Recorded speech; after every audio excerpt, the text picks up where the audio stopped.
All right, awesome. Well, thank you everyone for coming, for waiting. It's a little running late in the morning. I'm sitting in for meeting today. And President, thank you for the yes, I'm Vice President, we'll get first from the charter. Just rules for the day. You wanna stand up and speak up. You come to the front, stand in front of the owl, we'll hand you the mic so you can sort of announce and say what you need to. And yeah, hopefully we'll get your question answered and have community leaders engaged. So, let's get started with the fire.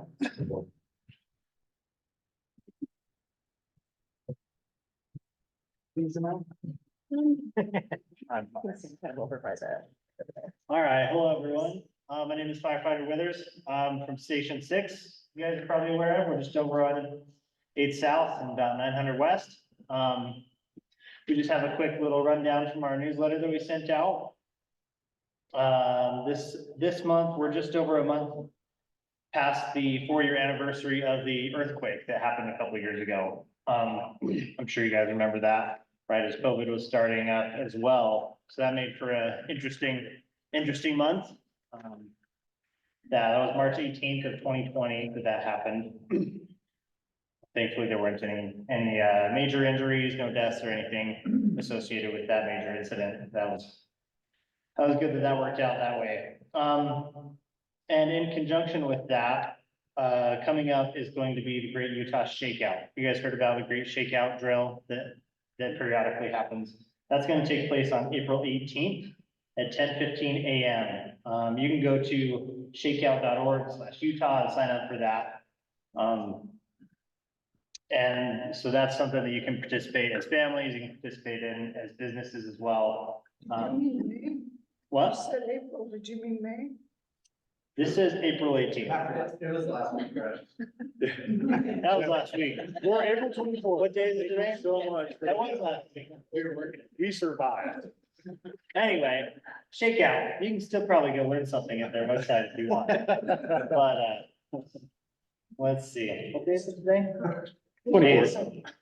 Thank you. Perfect. It's okay. Well, anyway, there is a little blurb that I want to read to here. It says about that.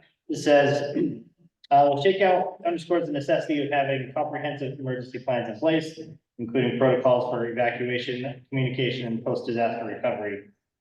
Ensuring the safety of employees and customers while safeguarding assets and infrastructure requires proactive measures and regular drills. Likewise, families must prioritize readiness by establishing emergency kits, creating evacuation routes, and educating household members on appropriate actions to take during and after an earthquake. So that's kind of what we wanted to hit on this month from our department and from our newsletter. Just as info for you guys, we have a paramedic engine that runs out of Station 6. We ran approximately 275 calls last month. We also have a little squad you've probably seen driving around in like a Suburban, and they have our social worker team as well. So they ran, let's see, 145 calls for medical calls and 77 calls for our social worker. So that's kind of our report from the fire department. Are there any questions or anything I can answer for you guys? Yes, sir. I see a lot of homeless people lighting fires along the trail. Yeah. Burning toxic smelling things. I don't know if they're burning wire or plastic or whatever they're burning, but I have, since the grass is growing longer and it's getting more dangerous, what's being done about that? As far as like kind of tackling the people who live there, I can't really say to that a whole lot because I'm mostly with the fire department side. Our police officer may be able to answer some of that mitigation. Anytime there's a fire that gets called in, we respond and, you know, make sure that it's not a threat and put it out. But as far as helping, you know, relocate or educate, you know, people who live there, it's kind of outside of our purview, if that makes sense. So we make sure they're safe, we make sure the fires, you know, not gonna go anywhere, that it's gonna go out. Or we make them put it out usually, so, but, you know, we're not a relocation agency per se, if that makes sense. So, I know it doesn't really answer your question, but there is a citywide ban on burning, so we enforce that anytime we're notified of it. Is that something you can maybe speak to in a minute? Okay, thank you. What about weeds, backyard, weeds, No, city policy right now is no open fires, so. Yeah, unfortunately. Any other questions? Anything else I can answer or talk about tonight? Okay, perfect. Thank you. Thank you. Looks like we've got our, Well, that is a perfect segue for the police department. So, here you go, Officer. Uh-oh, I got the microphone. It's nice to be here actually in person this time, so let's start with questions, and then we can go to the boring stats. You had a question about the homeless issues as far as burning.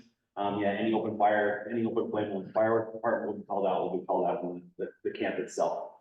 They have a mitigation team, it's a RIT team, it's a rapid intervention team, that if the camp is big enough, they'll mitigate it and clean it. So we just need to know where it's at. So if you see something in your backyard pop up, please let us know. Go.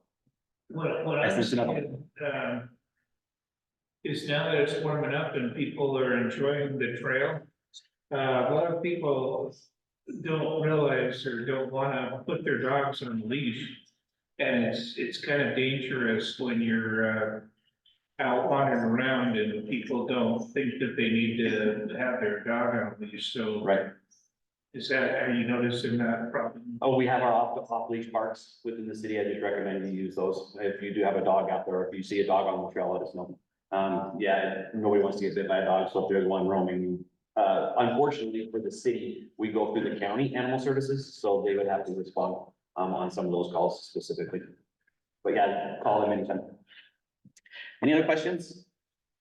All right, we're gonna go through some really simple stats for the Poplar Grove area. So last March, oh, see, the stats get fire out of here. That's, I see how it is. So for the month of March, Poplar Grove saw 11 violent offenses.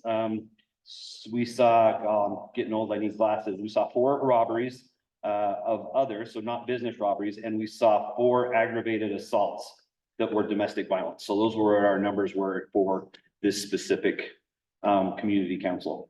That is down 7% from a 3-year average. We still like to see the 3-year average.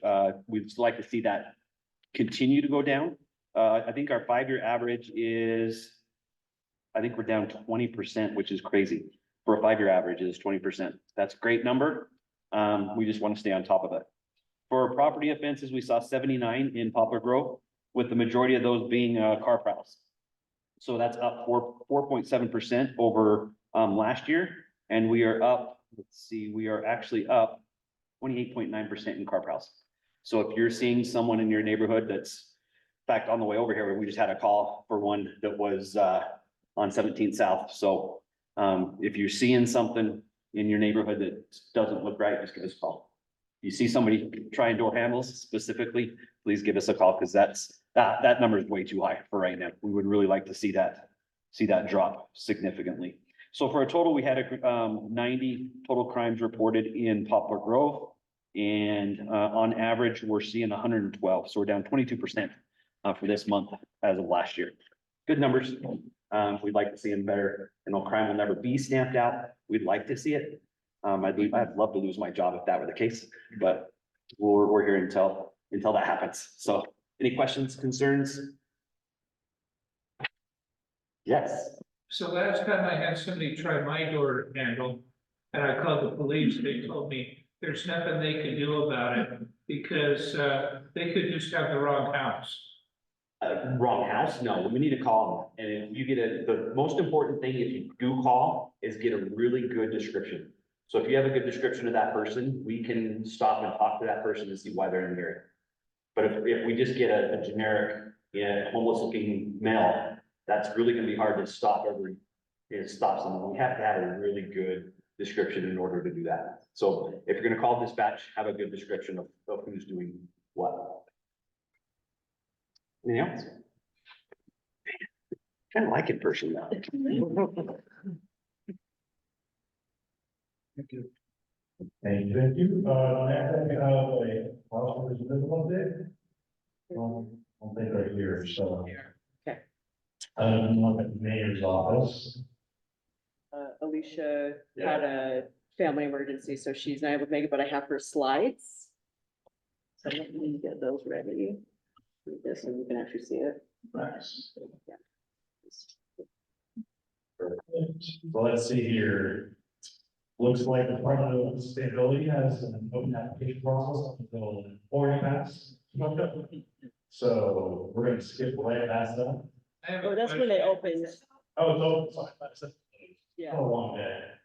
Yeah. So I tried to find out something about that, Oh, and I don't know if that's going through the state or who it's going through, but they said that they're not doing that this year for residents. They said they're only doing that for businesses, so I'm a little confused why we keep getting this advertisement for this trade-in for lawnmower thing when I can't find any information on it. okay, it's good to know. That might be a question to directly ask. The state said they're gonna tell the city to quit telling people that. Good to know. That's good to know. That is good to know. Something that we can pass forward to Alicia, just to ask the office to see if they have any online information. Mhm. So I guess take this flag and install for now. And then we have our housing school division, looks like the neighborhood business improvement program. That's the one that offers a grant of $2,000, and applications are accepted until for the entire month of May. Looks like to contact, Taylor Boulder. And there's her contact information at slcgov.com and her contact information for the small town. This will all be in our meeting recap as well, so. Okay. We have city events coming up. And Yeah, I think everything above the yellow and orange has already passed, but yes, then we have our EU home courts, big impact small package, on the 7th. We have the Eldon Theater Company playing Junior musical, same day. Then we have León Nursery, the Japan Festival, also, on the 27th, down in Downtown Street. And then we have Story Homes on the same day as well as the Community Center. And then we'll go down to the redevelopment agency, the RDA. Looks like they have approved 17.7 million in funding for affordable housing citywide. So the project deal with about 1,500 total units.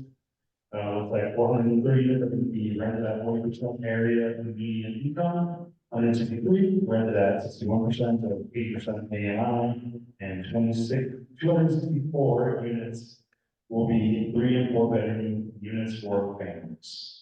And so for more information, you can go to the slc.gov and housing stability website. And then the mayor's expected to this fiscal year, 2024-2025, the mayor's expected to submit a recommendation budget for this fiscal year by Tuesday the 7th. We have a student budget open house Tuesday, April 30th at 6 to 7:30 p.m. at the Sorenson Community Center. And I strongly recommend that anybody is any programs that you want sort of like spearhead and want to get some funding for, this would be the best platform to attend and hopefully get that approved. And that is it. And then you, good example here is where you should probably jot down Alicia's contact information. It's under kind of like a note, letting her that the trade-in for the lawnmowers is probably on. At least it was. Me too. And we have up next, we have the any, intern, nothing? no Okay. updates? All right. Okay, No worries, okay, so we'll go down to, the Sorenson Community Center, we have. Well, papers up here. so we have people up here for the open house budget that we talked about. they're in Spanish and English. We also have the, looks like this storytelling song event that we also announced. We have the wellness bus and their sort of scheduled times and locations and what activities they're offering. And then we have a teen mom support. It's like on Tuesdays from 5:30 to 7. And then, yeah, and we have 3 sufficient classes, looks like every Tuesday from 6:30 to 8:30, and it started on 21st of March. So feel free to take maybe with you for yourself, or if you know that it's going to be a place. So then, yeah, we have the other side of it. Yeah, my name is, Mo Egan, director, recruitment for the Westside business. Really not much to, update on as far as, the building, but last, meeting, as folks said, somewhere in and around the neighborhood, they had some little small camps that were popping up. And I gave them a card to let them know we would come by and do some outreach in those areas, and that goes for anybody else, in the neighborhood. If you see some camps popping up, some folks that are homeless, I give you a call and come out and set a camp and do some outreach in those areas. But if anybody has any questions about the village, be happy to answer. What the donut shops, what's going on? So the donut shop is gonna probably open, probably do our, the grand opening probably middle of next month. All right.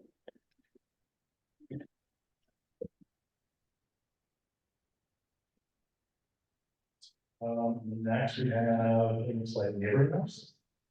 I don't think I have anything for this. It's perfect. And we have parts here for the Westside Village, and then Neighborworks. Oh, perfect. Come on down. Price is right.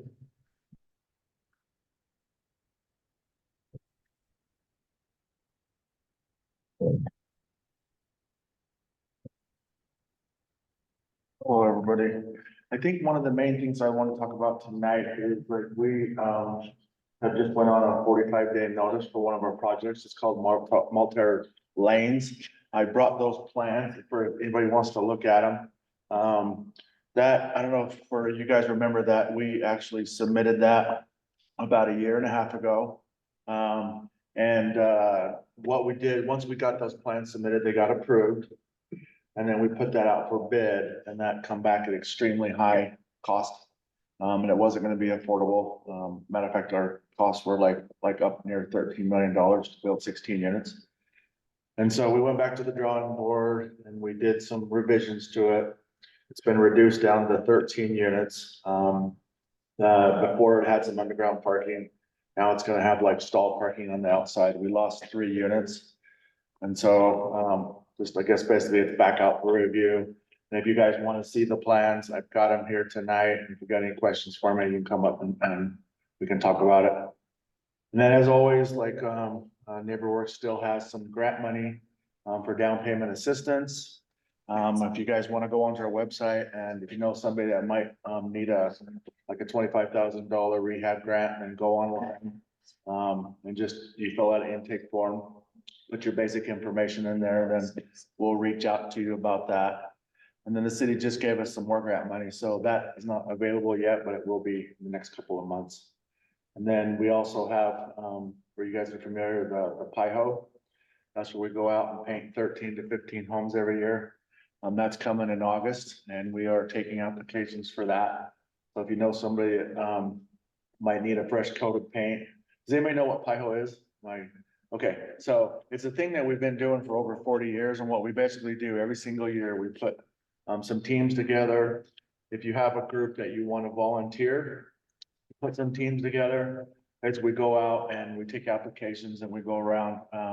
We try to do a couple in Murray because we have an office in Murray as well. And so basically we're trying to paint 15 homes or so. It's kind of need-based. There's some qualifications for it, to qualify for it, but we provide everything. We provide all the paint, we provide the crews, everything. It's no cost to the person that does it. And it's a nice thing to do because we're like, making the neighborhoods nicer by, helping paint someone's home that normally may not be able to afford it, or they don't have the means to do it, or, you know, they don't have the physical capabilities to do that. And then, another thing we do in the fall, which we're also starting to take applications for that, it's called Riho, where we go around and, kind of same thing, we go around and paint people, or, rake people's, leaves up in the fall and stuff like that. And then also, not for sure if you guys, what you guys know, but we have a youth works program, for students. That's a pre-employment program for students, 14 to 18 years old. It's a paid program. And we're taking applications for that, and all this stuff that I'm talking about, and there's some, flyers over there for it. But if you guys know a student or a neighbor, that's, you know, a youth, it is a paid program, so we're accepting applications for that for the next group. So, trying to think of anything else. We have financial literacy classes, people that can help with financial coaching. If you know somebody needs to get your credit cleaned up or get into a position to where, you know, you wanna looking at trying to buy a home. And then we have down payment assistance grants as well. So got a lot of good stuff going on. Neighborworks, go onto our website, check it out, see if there's something there that, you know, we can help you with. So. Any questions for me? Okay, I think you guys do a really good job. Appreciate it. thank you. Yeah, I love it. I love working for Neighborworks because we're just trying to help people. That's it. It's bottom line. So very rewarding for me every day. It's just, you know, it's not for profit. So we're just trying to help out, make the neighborhood nicer, do good things for the community. So then afterwards, if you want to come see me and look at these plans, I brought them, and I'll take any kind of questions for that, stuff like that, but for you guys who live in the neighborhood, you probably got that notice already. It's like on a 45-day notice for public comment and stuff like that, so. Any other questions? Okay. Plus, if you want to like spread out your stuff, you can put it on that table. Okay, all right, I'll go grab it and move it over here. Thank you, guys. Thank you. I think that's everything we have for the full agenda portion. So we're gonna go to the Poplar updates. Here we go. Sweet. So we have open mic night over at the Sugar Space. Looks like the first and third Sunday of every month, starting from 5 to 8 p.m. Signups start at 4:30. Locations about 132 style and plus. We have the León Hartland 16th annual spring festival, it's gonna be April 27th, it's gonna be like 3 days from now. From 11 morning to 2 p.m. And it looks like it's gonna be entertainment, community resources, pretty local dog here, a lot of international food, fun, all regions. And then it looks like on the Question, yeah. are you sure you got the right date on that? Because the date I looked up was the 17th to the 20th. Nope, Oh, this it's is, the 27th. Yeah. this is the Hartland Festival. Yeah, it's the 27th, this Saturday. It's 27, yeah. Okay, because they had the wrong date on mine, so I looked it up. I'm glad I know. Yeah, Yeah. yeah, this is Well, the we're correct. glad, info. we are glad to know right information. So hopefully we'll see you there. Looks like on Saturday from 10 in the morning to 4 p.m. we have a sugar drive. Right, right. Well, sorry. That's in the street. We have the street festival for Rose Park. Free admission, there's food tickets, live entertainment, and activities, retail needs, information, come on out. Go support our neighbors.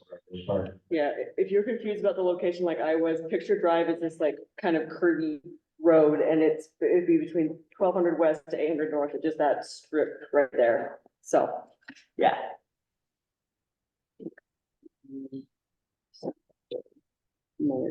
Or the budget. Yeah, so then these are the public hearings for the mayor's budget.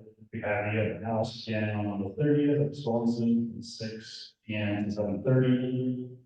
Looks like there were public hearings for 2024 on Tuesday, May 21st at 7 p.m. and Tuesday, June 4th at 7 p.m.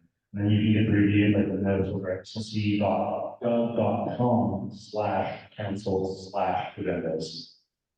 So spread the word. Take a screenshot.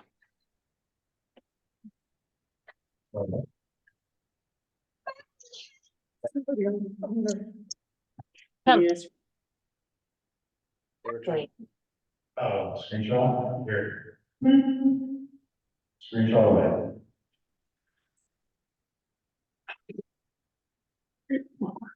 We have our Living and Traditions Festival on May 17th through the 19th. At Liberty Square Libraries. Library. I worked a long week guys, so I apologize for my very frazzled brain. And it looks like it's pretty much there. We have art performances, third annual art performances over at Poplar Park. Looks like on alternate Saturdays, we have starting with June 8th, June 13th, and August 10th from August 10th and July 13th and June 8th, from 5 p.m. to 8 p.m. And it looks like performances will be starting at 6:30. And then that's, for those that don't know what Poplar Park is, it could be 750 South, and Henry Street. And it looks like, and we are proud to announce, we have a new organization info tab. So, that will basically have new progress happening in Poplar neighborhood, so you can follow that. I will, and then just, and then be like, you have to know your opinions or concerns about any of the problems, you can comment on this page, or you can email us directly at info@poplargrove.org.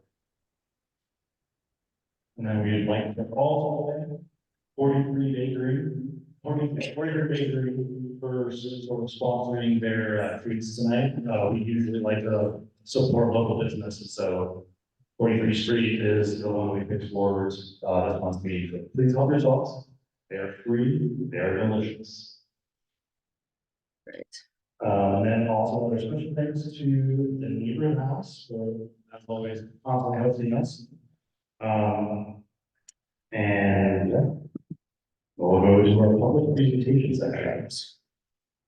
Starting with the Concord and Pierpont rezone reports.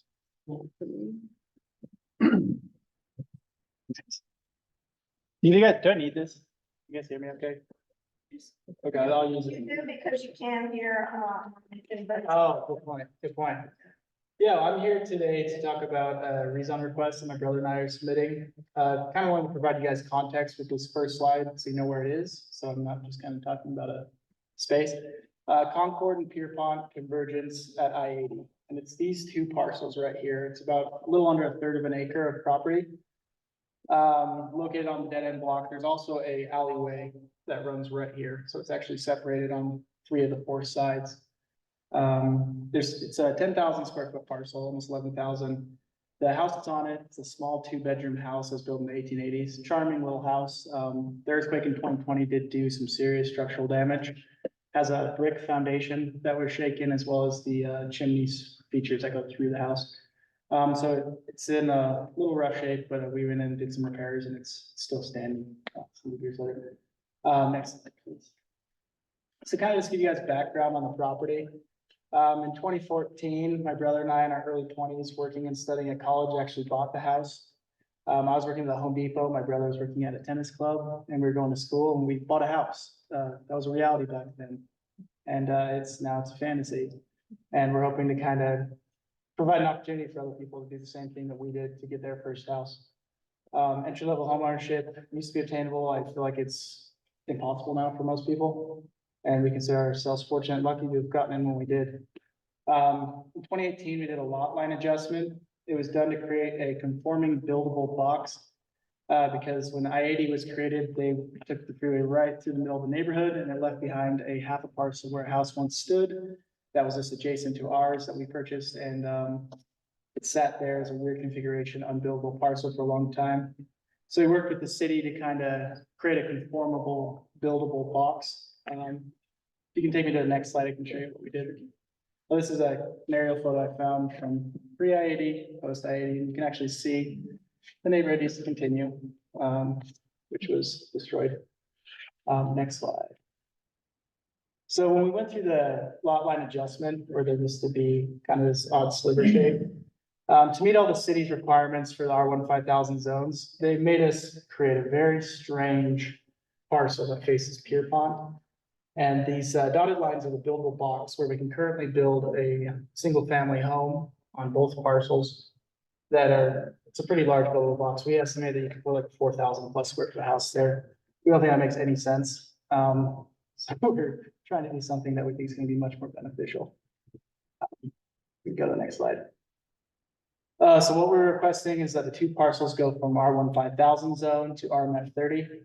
RMF 30, when I first came to the community council, I think it was back in 2021, RMF 30 didn't exist. ADUs basically weren't allowed either. So it's we kind of scratched our heads, just went back to the drawing board and kind of waited for the city to try to create a zoning code that matched or would work for the area. So that's why we chose RMF 30. It actually has very similar setbacks and height restrictions. So it's not like you can go build like a really tall building. It's really intended for missing middle housing. Things like cottage houses, duplexes, townhomes, things of that nature. So the things between a single family house and an apartment building that the city's in great need of. So we don't think it's gonna fundamentally change the character, especially given kind of its location at the dead end on the freeway, the alleyway in the back, and just kind of being on its own little peninsula. Next slide, please. So why we're asking, one of the main issues that we have with this property, the freeway frontage is a hotbed of crime. I mean, when we were living there, when we first bought it, it was constant issues. There's a lot of illegal dumping, there's been arson. There's no eyes facing Pierpont Avenue. All the houses face Concord. So it's just a perfect dead end road that has a lot of frontage. You can park cars and it's a recurring issue.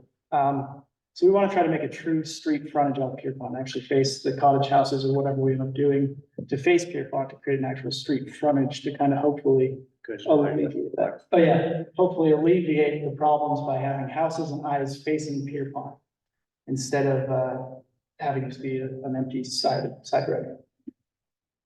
So the next slide, and these are just a couple examples of what's happened over the last couple of years. Empty cars, campers, fires. Next one. There's more examples of just people throwing stuff. That's one of the tenants' cars got their window smashed out one night. Next slide, please. So the foundational support and the guiding documents we used was a Westside master planning document, city plans, then looked at the existing built environment and what's kind of around the area. Next. So these are direct snippets from the Westside master plan, talking about special single family allowances, as well as multifamily allowances, and they point out that they, where is it? Says that they have unique shapes and where their impact to adjacent properties would be negligible to the unique properties of parcel. We feel like that's a description of our properties with their strange configurations. The other thing the master plan identifies is these nodes. And it says that in order for the nodes to be successful, you need to have some added density and the neighbors need to actually be able to be there in order for the businesses to thrive.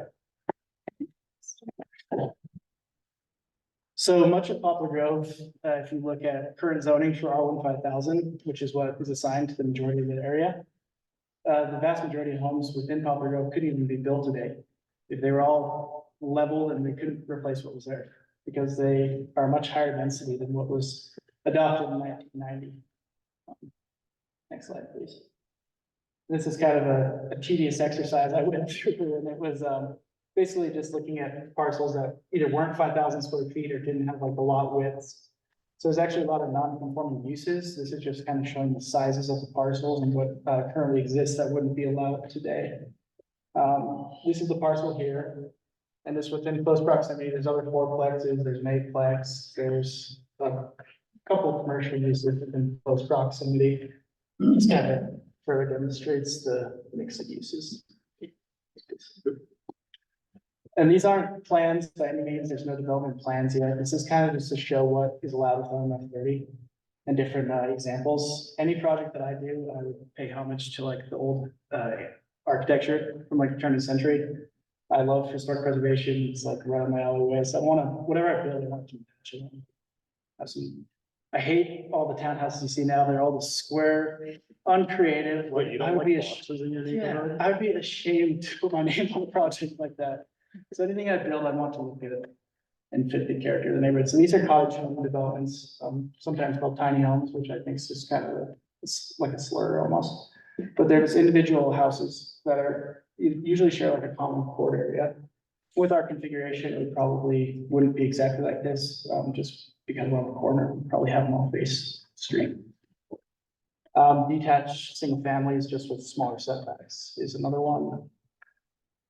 Attached row housing, and then, excuse me, mixed projects, so you can kind of have tiny homes, something a little higher density, and then like a standalone house. This is not the property, probably wouldn't fit that much, but just kind of give you an example of mixing different forms would look like. With the new AHI, I mean, we explored it. I actually wrote in multiple comments to ask for more on behalf of myself as well as the community council I'm on. Under the current AHI, we can already get 8 units, but with the configuration of the lots, one of the main restrictions of the AHI is you have to build within the buildable box. And I kind of showed you how those are really awkward and face different streets. So it really would lend itself to building like 2 fourplexes, and I don't personally like that as much. I wouldn't want to get into a multifamily project. I'm trying to build family-sized housing with like 2-3 bedrooms. So I mean, this is what's allowed with AHI. R15,000 would be 8 units. I'd rather do 8 to 10 units that are detached, separated, and you can actually own the parcel underneath your lot. And next, just questions. You guys have any questions? So you actually don't have a plan at the moment, what you actually want to do? Yeah, I didn't want to like go out and pay an architect and get renderings and drafts without knowing. So it's really to change the form so we can go outside of that buildable box area and kind of configure with a different variety of options. How many small houses, 2-3 bedroom, do you think you can? I think my estimate would be that we could do probably 8 that are individual units, and we could actually make a couple of those be like duplex or townhouse type units as well. There's a lot of examples built in a lot of other cities, but Salt Lake City has some of these court streets that you can drive down and you can see like that there's houses, a lot of houses really close to each other.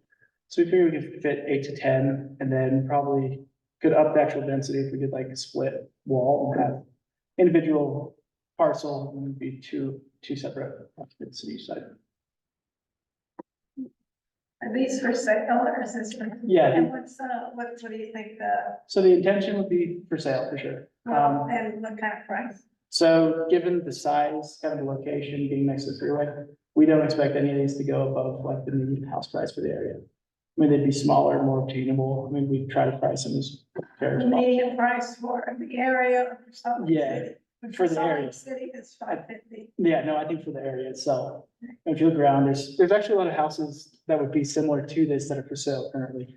That you see that are smaller, 700-800 square feet, have their own parcels that are selling in the mid-3s typically. But I think we could get probably even lower than that. It's hard to project because we haven't built it in a lot of variables, but. Okay, thanks, guys. Thank you. We'll take it out. That's fine. Yeah.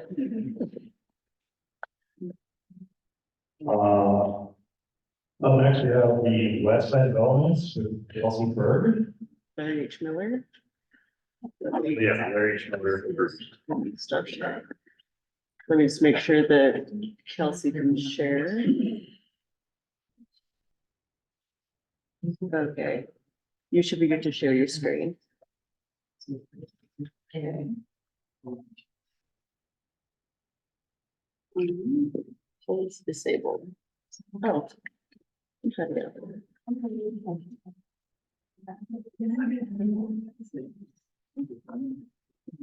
Nope, I broke it. I didn't fix it. Okay, try it again. We've all had long days. Okay. Okay. Thank you. Thanks for having us. So yeah, I'm Kelsey Berg, Larry's company, and I was on apologize for my attire. I'm a little more dressed up, but so Larry's birthday is April 26th, and every year we release the service celebrating his birthday. And today we were at Sherwood Park, painting the dugouts and the bleachers and everything else. So I apologize for being a little more casual today. So let me introduce who we've got with us. We've got Eric Fairbanks, who does advising like relation to real estate. You have Carl Duke, who does the commercial side, and then Ben McAdams, who's a consultant for us on this project. And so we're here to kind of present where we're at right now and kind of the concepts and some of the renderings. Nothing is overly set. We'll tell you kind of where we're at, and then it is to kind of hear your comments and ideas, and we'll start as we put together, website, and we'll have a QR code that we send out, that we can have on our website, and everything else as we gather ideas and things that we typically might not think about, as we start to do this project and how can we lift the areas around it. So as we go forward, ask questions if you want, verify anything else. There's a lot of things I'm gonna say that we don't know the answer to yet, and that's why we're here, is to get feedback. So you guys know this better than anyone else, but the area and why we picked the power district and the west side, because we do feel it's the gateway to Salt Lake City, and we want to elevate that and have it be the true gateway as folks coming to our state, to our capital city. So obviously, and I'll show you where we're at closer on the map as we get there. The Jordan River obviously runs right through it, and that's a massive asset that we're going to try and highlight. So this is just buildings, it's not anything set for sure, but just to show the area we're talking about. So when we say the power district, it's roughly 160-ish acres. So we have River Road, right, Rocky Mountain Power was, North Temple, and then the Fair Park. That's what we talk about when we talk about the power district. So we currently own or have under contract all of this, the 100 acres between River Road and North Temple, and then the tracks on the south side, served ABF and everything else up there. And then we have a great partnership with the State Fair board, and we always are looking forward to helping progress some of their vision that they have. And actually, when this project was started, they put their master plan on hold to kind of see where it was going to go. And so we're excited to provide some of the capital that will motivate their plans. And that up there is what their master plan is. And these kind of renderings and ideas, we went out and said, okay, what are all the master plans that are currently out there for the area, and kind of try to bring all of them together instead of reinventing. We know that you all have been planned to death, and so we're hoping to incorporate the work that's been done and not reinvent the wheel. So this is a project regardless of whether baseball comes. That's kind of the flashing splash, but we're invested as a company. We estimated the budget close to a $3.5 billion investments in the economic development of it, regardless of whether we get a baseball park. And so that's what we're here for, the long haul, and here to make something super successful. Again, just to show the proximity, all the great transportation corridors that we're excited about, and the cool views we're gonna have downtown. Again, these are all just pretty pictures and renderings. Since these have been drawn, we've gone more towards having a enclosed stadium with an retractable roof. That's probably a discussion we have with the state, and their partnership, which I'll get to here in a little bit as well. So again, just more pictures, hopefully get some excitement of what could be. So these ones are looking more on the ground. So this is from the Fair Park. So these buildings just on the left-hand side are the historic barns that are there now. As part of the Fair Park's master plan, those will move more towards retail, and the livestock will move more towards the north end of the property behind the rodeo area currently. And so this is what we hope to potentially be there, is to have the year-round operation and folks come for, to grab a bite and dinner and enjoy the Jordan River. So it's looking east into the ballpark. And so one of the first buildings you're gonna see that go up will be Rocky Mountain Towers, new headquarters. They'll be in the middle, and I should have pointed that out. We'll go back a little ways and I'll show you.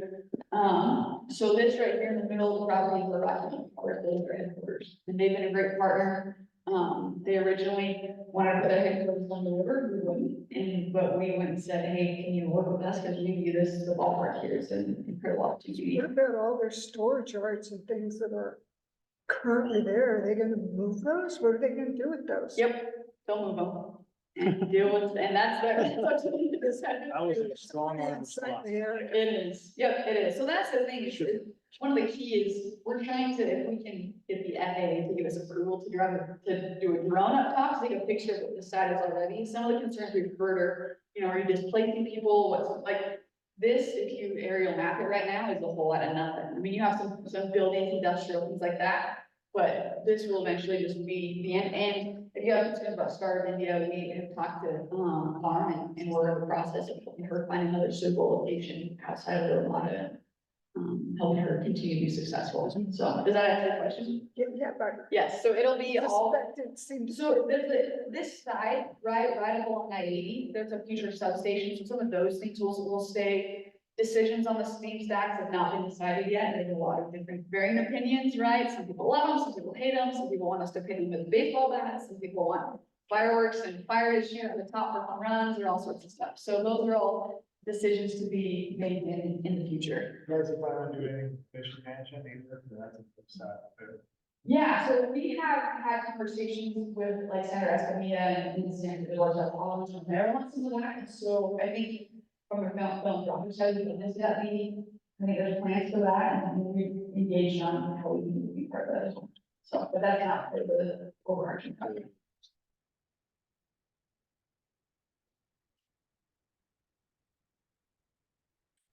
So this is what we hope to have the Jordan look like. So the Jordan River is about the same width as the San Antonio River. And so we don't see why there's not an incredible opportunity there as well. And so year-round activation, obviously, this looks very different. And we go back to, we're looking at probably, I don't know, from up behind the old part of the ag and APHS building all the way down through to about I-80 is the part of the Jordan River that we're really looking to impact first with this project, and then hopefully it extends north and south, and we can provide the whole river. But that's kind of the idea that we have now, and we're kind of working with the state on to say how to make this become a reality. And then this is an article looking over towards the stadium. This is just about why we think baseball is great and sport that we have from the state. But this is, so this last legislative session, there's legislation passed that created a district for that 160 acres that I showed you before. So what it does is it helps us be able to come in, and what it would also do is use tax increment finance and go back towards the district. So there's no taxes being raised, none of that, whatever we, our post-performance, right, so then we bring in sales tax wise, retail, all that stuff, then will be reinvested back into the district.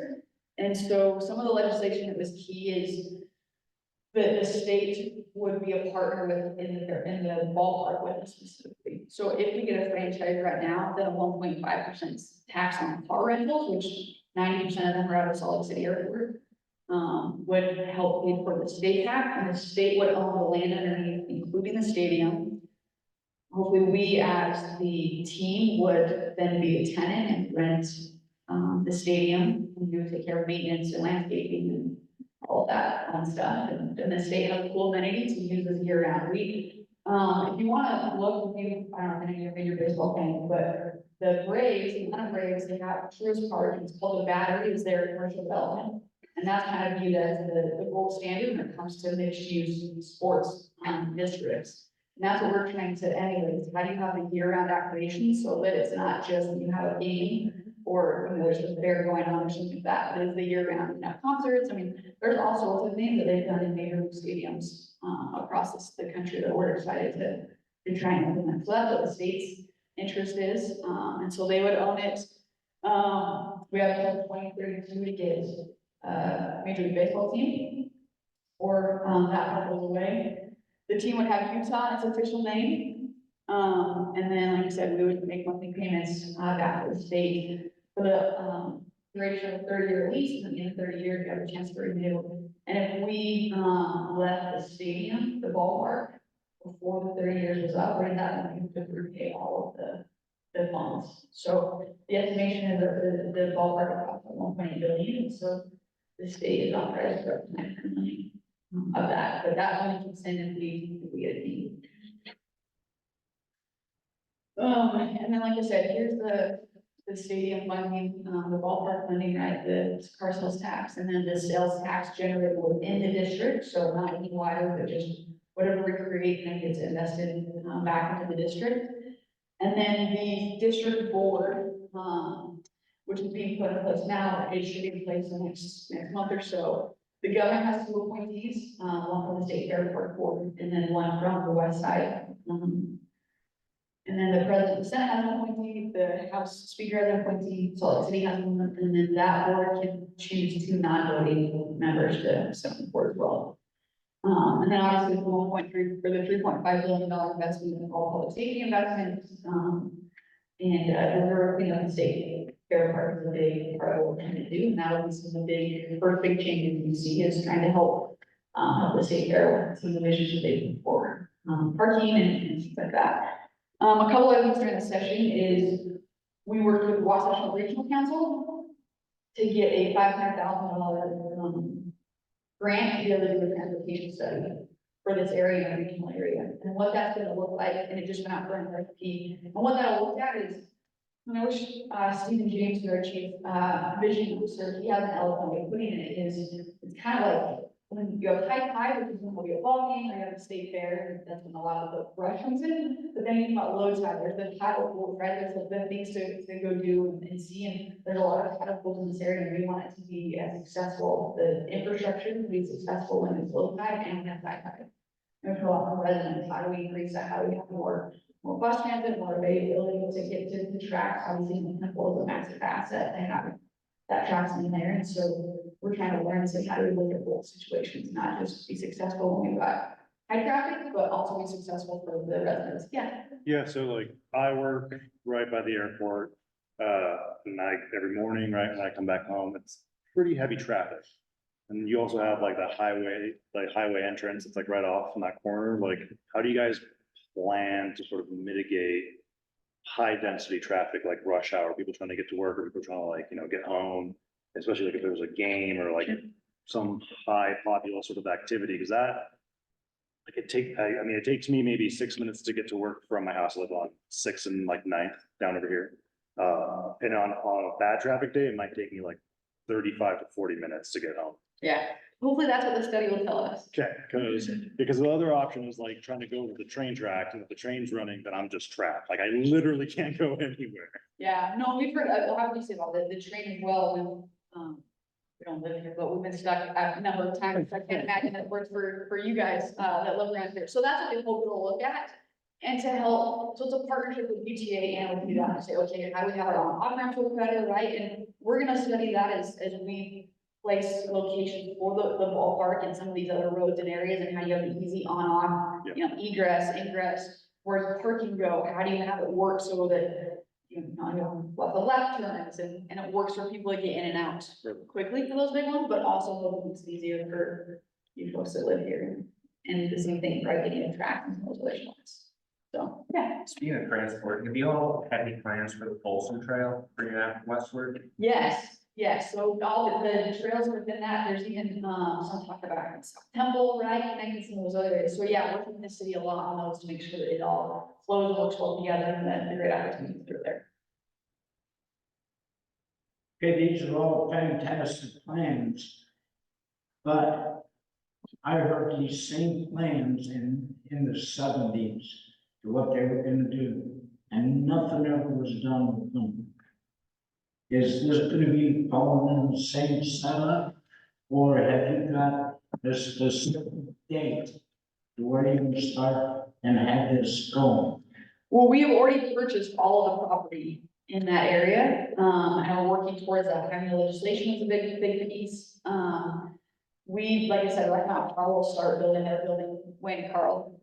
2026 is in the coffee break ground. For Rocky Powers. Delivery of the first 2 buildings in 27. Yeah, so 2027 will be when things start. We, again, like I said, have until 2032 to get a team here, but we want to make sure, so to kind of on baseball, right? Like the commissioner Major League Baseball said he wants to expand the 2 teams before he retires in 2029. And so that's kind of the timeline we're going, as it'll be before then. They've said they want to make sure that the A's situation is figured out, which off the record, I don't know every situation figured out. An interesting organization, but then also Tampa Bay also needs a new stadium.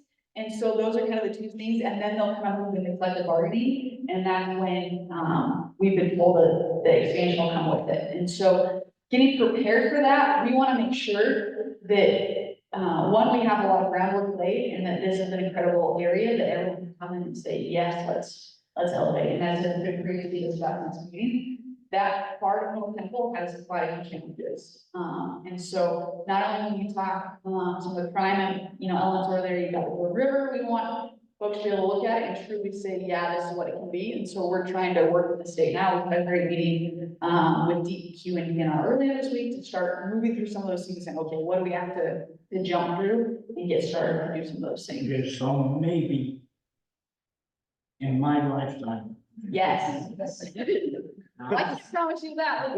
We got more going and can control that, but we'll do our best. I'm 70 now, my parents lived until the mid-90s. Oh, and we got plenty of time. Oh, yeah, you're gonna Yeah. see that. It's a to see this project come together and get it going. Because like I say, I worked the same thing in the 70s. And nothing was done on it. It was more of a low job than anything else to the people. Sure. Well, and I can tell you that for Gail Miller, this is a very personal project because obviously, the neighborhood house here is very personal because on Larry's side, right? He, grew up here and then they grew up on the west side. So this is a very personal project for Miller as well. Enriching lives and building the opportunity is what we do. And so the bigger the project and the more the more excited we are to jump on. So, yes, ma'am. Can you make the freight trains go away? Ooh, that one we're working on. Yeah.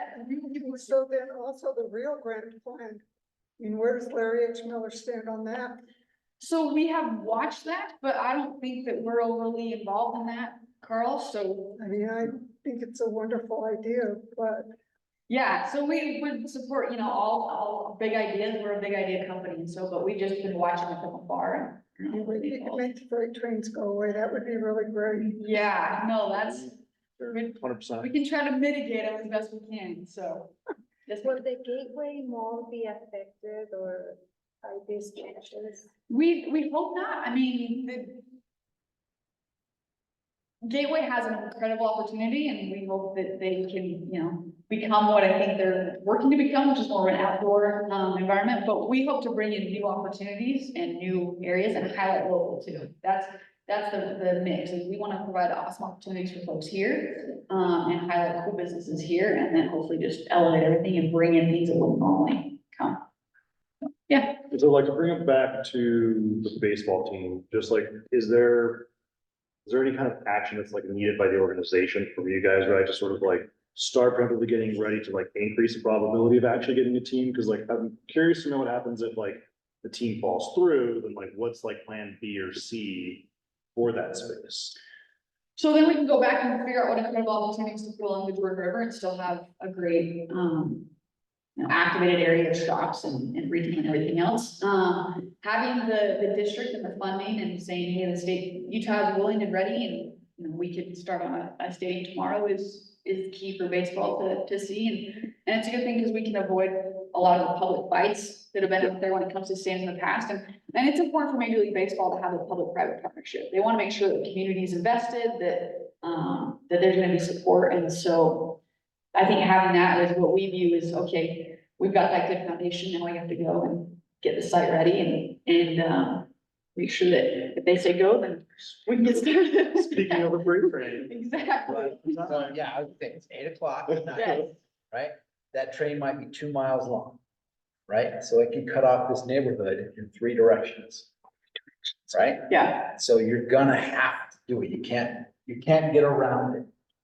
So, plus like the noise that comes with it, right? Like if you're gonna have a game going on, if you're gonna have a concert, if you're gonna have like people trying to enjoy their meals outside or enjoying that, the river, that train thankfully showed up when it did right now to prove a point. It's a nuisance. It's more than a nuisance. It really needs to be sort of like redirected elsewhere, pushed further west, or just, something has to happen in order for like, because I can't see, I can imagine the draw that having a baseball stadium would do, right? Having a professional team, good and dandy, but when it comes to like the actual, like getting bodies into seats, And getting businesses to like, make money and revenue, like it gets cut off when 75% of our entryways are just blocked off by a train. Yeah. For almost an hour, or Yeah, sometimes longer, depending on how long that train You is. spend some time here and you will really see that in 3 directions, you're stuck. Yeah. So, I mean, we're talking eminent domain stuff. Well, and I'll tell you, so I've been here like for a year, before that I worked for Senator Romney for 6 years, and I can tell you, trying to, especially depending on who it is, if it's Union Pacific, they like predate like Western expansion.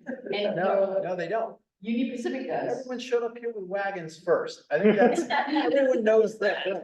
No, but their charter from the federal government is like Lincoln era. So I'm just saying, like, I hear you and we'll do our best to mitigate, but I'm just, again, trying to set expectations that having worked for the federal government and trying to come and tell them, they were like, thanks, great, but tell that to Lincoln. So anyway, but we will do our best to mitigate. So, yes. I have a question about the state sales tax generated within the district, stays in the district, what that looks like, and what if you have like a surplus and you don't need that much money, just go back into the general fund, or how's that work?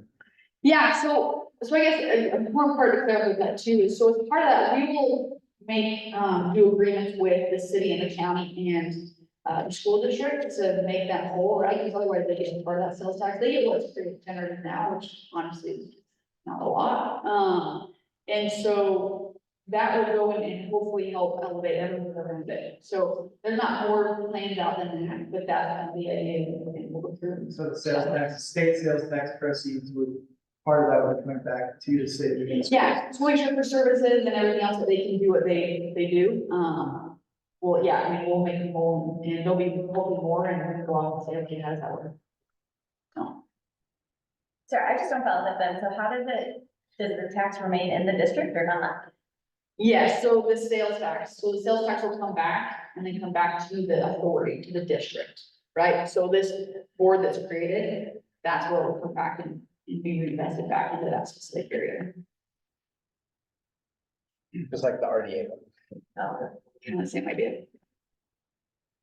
Okay, there's no more questions. Yeah, please, Ben. I want to say, so Ben McAdams, I know many of you, but one of the first things I did in public service was before I ever ran for office, I worked for Salt Lake City, and one of my projects was taking tracks to the airport.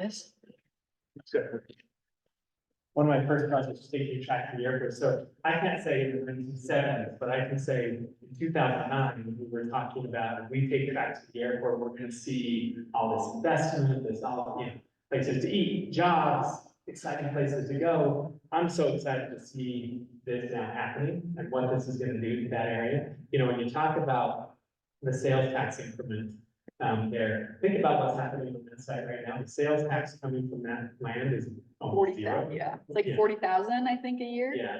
So what's happening here, what's exciting to me as a resident of Salt Lake City, people are going to be coming from the Intermountain West, they're going to all over the state of Utah, they're going to be shopping in that district, and those tax dollars are not going to go to the state general fund, they're going to stay on the west side. So huge benefit. So I'm super excited. So, Kelsey mentioned I'm doing some consulting work for Larry Chanel. The best part about that is I feel like I still get to do public service, but I don't have to do fundraising home house. So anyway, great to be with you all today. So it's been exciting to be part of this project and see kind of the vision to move this forward and to really, I think, deliver on the promise of what we were talking about in 2009 when we talked about tracks to the airport, but a catalyst that could be, and it will be, it's probably a big part of the reason why this is coming. I'm disappointed it's taken 14 years, but so excited to see that. A fear that I have, and maybe you can put my mind at ease, or maybe you can't, but a development of this size will affect the cost of housing around the development. Yes. Well, in fact, what? The cost of housing around the development. Yeah, I would assume yes. We have to talk and say, okay, how do we help mitigate that and have people stay in, want to afford it, property taxes most likely will go up, we'll tackle those as they come. But that's the best answer. Yeah, please, Ben. Sorry. Once a politician, always a politician. We've got plenty of space back here. I know that is a concern, it's one we talk about a lot. And so affordable housing development requirements, right now, the number of people who live on that side is 0, right? So you will see, I think that's kind of a double-edged sword, you will see property values go up, so if you own your home, congratulations. But we are worried about business to rent. Now, on the maybe buffer, is you do have a buffer. It's not right adjacent to it, so you're gonna have North Temple, Fair Park, so their houses, and then the houses on the other side are buffered by Navy. So you're not gonna see like overnight, the prices skyrocket. But we do know that that's a rising tide, and that's a good thing, except when it's a bad thing. And so I know that they're very thoughtful about what affordable housing can they create on the site, so that people have a chance to, stay in the community, home that they can afford. There's the information that we do want to bring in, people who have discretionary money to spend at Westside businesses to shop. We help, this is how the restaurants are gonna thrive, we have people ordering in and all of that, which also want to make sure that, that everyday folks can also live there. Well, let me, can I have that? So as part of this too, we hope that incomes rise as part of this, so we can help provide opportunities to, one, have more jobs on this side, so you have to leave the neighborhood less. But also we've thought a lot of, okay, how do we bring education back to the west side, right? We've got elementary schools are closing over here, how do we help bring families back? So that's a key part. How do you have it so that the U has this campus here, Slicker, I mean, all these ideas we're trying to think about and figure out and say, how do we help folks be able to stay here, have, increase education and skills and everything else, so that it really does raise everything and not, you have this one part and then everything else, fall by the wayside. So, Well, yeah. speaking of like job creation, I mean, would you guys give sort of like priority to West Side residents that want to come like work in that development, right? Like, it's a way to kind of get back to the community. It's almost like putting, your money where your mouth is, right? Like if you want to really reinvest in the community and the people that live here, it almost seems like you guys have a really great opportunity to sort of provide, jobs for people that sort of live here, work here, play here, and sort of, reinvest those sort of funds. Yeah, so we're definitely exploring that, and those are big conversations we can have with Senator Escamilla and Representative Collins, and Representative Romero as well. Okay, especially as we build a stadium, right? How do we provide opportunities and job training and things like that to have, the construction skilled labor on this side be the ones to build the ballpark in their backyard. And so those are definitely things that we're trying to explore and figure out how we partner with, how do we talk to school district or SLIC or any of those other things. So, and that's to that kind of key point too. So like I said, we're working on a QR code that we can send out. We'll easily take folks to the website, but if you go to powerdistrict.com, right? Eric has cards. So please go to the website and submit ideas as you're thinking too. Like that's what we want. As you guys drive around and say, hey, this would be cool. This would be cool. Like we had, I don't know, one lady in the Rose Park one who said, can we have, if you're looking for restaurants, we have something other than Mexican food. She's like, I've got 6 Mexican food restaurants, but I'd like to have something different on the 7th day of the week. And so, but anyway, so please call in any ideas and things that, again, we wouldn't necessarily think about as you guys are driving around. And we hear lots of things about, amenities or things that, missing or services or things like that. Like, give us, we want ideas. We want this to again, be a benefit and have folks be able to stay on the west side, pay dollars spent here, and not have to leave so much to have same services, not communities outside your community. So, yeah. So you're talking about building a second ball line out there, right? So, yeah, so we're currently building the Bees Ballpark out in South Jordan. Right. And then that's minor league and this would be a major league. So what are they gonna do with the ballpark that is standing vacated? The one down at Smith's Ballpark? Yeah. So- What did they do with that? They did the improvements on that. And the team took off. So there were improvements done a number of years ago, but that's where kind of, there would need to be investments made to make it, up to qualifications for any baseball currently. But that's owned by the city. We have a partnership with the city called Ballpark Connect, where we're helping try to figure that out with Students and Impact Partnership and a couple other philanthropic efforts to say, okay, what does that area hold and how do we help make it so that we're not leaving it just vacant, so that there's an idea there of what to do next. Okay, I can guarantee you, when you and I and everybody's gone, that second ballpark, the city's gonna grab it. The city already owns it. So, yeah. They've already done a lot of So Research. there's some, yeah, there's done some ideas and some community, come up with some, there's a lot of cool ideas for it. I don't think that there's necessarily a decision made on what exactly to do, but. I have a problem with building a second ball diamond when we've got a perfectly good one on 13th South. That can't house it. Why should we spend more money to build another one than we have one already? And there's another one going up in South Jordan. Yeah, so we're building the one in South Jordan, so that'll house the bees, starting next year. And then the one at Smith's Ballpark on 15th wouldn't, it doesn't work for a major league stadium, even if you tore it down and rebuilt it, it's not big enough. And some of the problems you see at 13th now is because unfortunately that's a whole quiet area and you don't have a ball game. And so we're trying to find ways to not have dead space or have quiet time and have it be a year-round activation. And again, why we can keep it there, we can move it out here.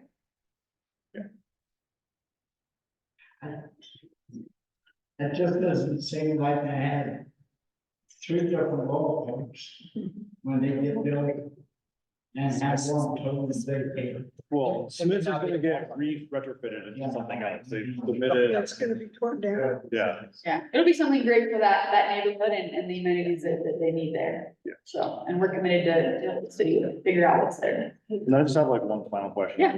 Start wrapping up. No, for sure. It's, so as you guys are start breaking grounds, moving forward, like, can we expect to sort of get updates from you on like on a regular basis, like quarterly basis, annual, like how much engagement will we be receiving from the group as things go forward, rather than like, I don't hope to like, as a resident here, right? I don't wanna just read it on like SL Trip and be like, oh, okay, I guess we're doing that now. So it would have been great to like sort of feel like we got some kind of input, like a partnership if we're gonna be building in the neighborhood, right? Yeah, no, for sure. And that's what we hope, and that's what the QR codes are for. We were just at the Westside annual meeting last night. We'll be at the Road Park Street Festival. We'll be at Ruby Grill. Like, we want to be around. It might be slow for a little bit as we figure things out, but we want to be here all the time. And so we'll do regular location. Yeah. That website will be the source of truth, right? So that will be updated regularly when there is significant movement or information that needs to go, it will always go there. Perfect. Yeah. Great. But we're always happy to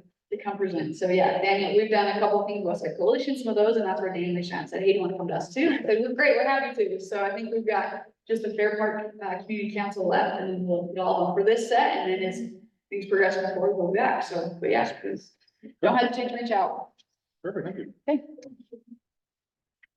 Perfect.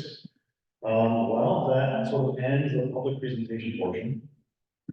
So usually let's go into public comments, open discussion. So does anybody have anything they want to talk about? Concern, complaints, tell me that I should school things down. Oh, thanks. Anything from the community that you worthy, you still have things that you really want to rail into the police department, someone. Actually, I don't. Question for, so, and it goes kind of with you guys, so is there a plan to, right, you guys are gonna build on the plan? I'm assuming that private property will have their own security, monitor the river and sort of keep, the bad stuff out.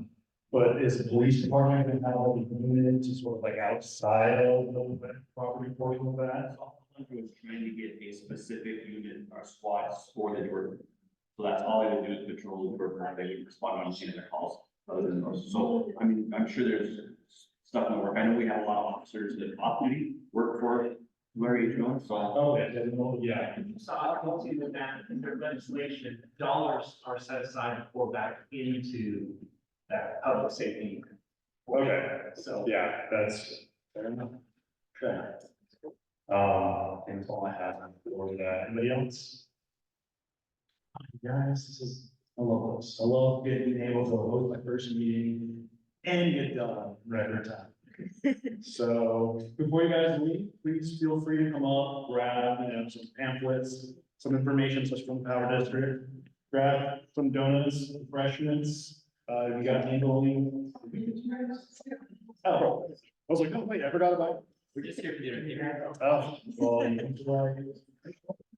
well, yes. Perfect. We'll see you guys next month. We'll see you guys next time.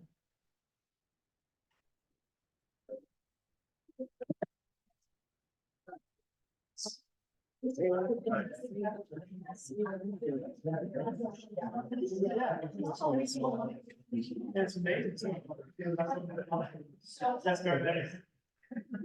So,